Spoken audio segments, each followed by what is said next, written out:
Mr. President, Dr. Biden, Madam Vice President, Mr. Emhoff, Americans, and the world. When day comes, we ask ourselves, where can we find light in this never-ending shade? The loss we carry, a sea we must wade. We've braved the belly of the beast. We've learned that quiet isn't always peace, and the norms and notions of what just isn't always just is.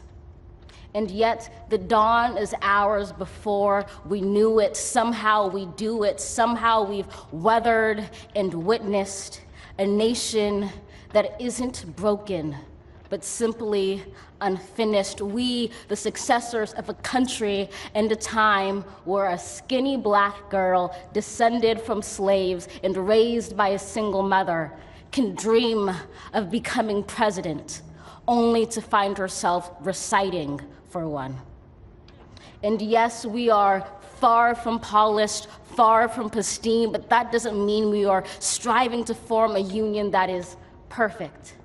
We are striving to forge our union with purpose, to compose a country committed to all cultures, colors, characters, and conditions of man.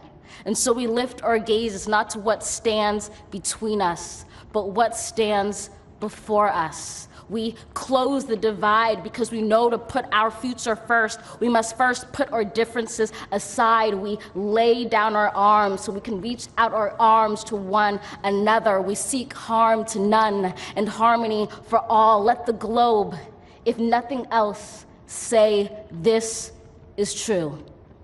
That even as we grieved, we grew, that even as we hurt, we hoped, that even as we tired, we tried, that we'll forever be tied together, victorious, not because we will never again know defeat, but because we will never again sow division. Scripture tells us to envision that everyone shall sit under their own vine and fig tree, and no one shall make them afraid. If we're to live up to our own time, then victory won't lie in the blade, but in all the bridges we've made. That is the promised glade, the hill we climb, if only we dare it, because being American is more than a pride we inherit. It's the past we step into and how we repair it. We've seen a force that would shatter our nation rather than share it, would destroy our country if it meant delaying democracy. And this effort very nearly succeeded. But while democracy can be periodically delayed, it can never be permanently defeated. In this truth, in this faith we trust, for while we have our eyes on the future, history has its eyes on us. This is the era of just redemption. We feared it at its inception. We did not feel prepared to be the heirs of such a terrifying hour, but within it we found the power to author a new chapter, to offer hope and laughter to ourselves. So, while once we asked, how could we possibly prevail over catastrophe? Now we assert, how could catastrophe possibly prevail over us? We will not march back to what was, but move to what shall be, a country that is bruised but whole, benevolent but bold, fierce and free.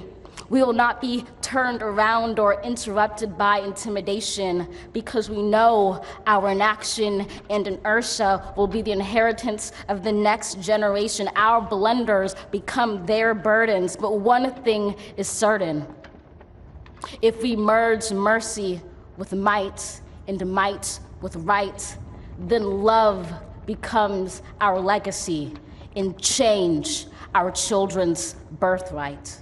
So let us leave behind a country better than the one we were left. With every breath from my bronze-pounded chest, we will raise this wounded world into a wondrous one. We will rise from the gold-limbed hills of the west. We will rise from the wind-swept northeast, where our forefathers first realized revolution. We will rise from the lake-rimmed cities of the Midwestern states. We will rise from the sun-baked south. We will rebuild, reconcile, and recover in every known nook of our nation, in every corner called our country. Our people, diverse and beautiful, will emerge battered and beautiful. When day comes, we step out of the shade of flame and unafraid. The new dawn blooms as we free it. For there is always light, if only we're brave enough to see it, if only we're brave enough to be it.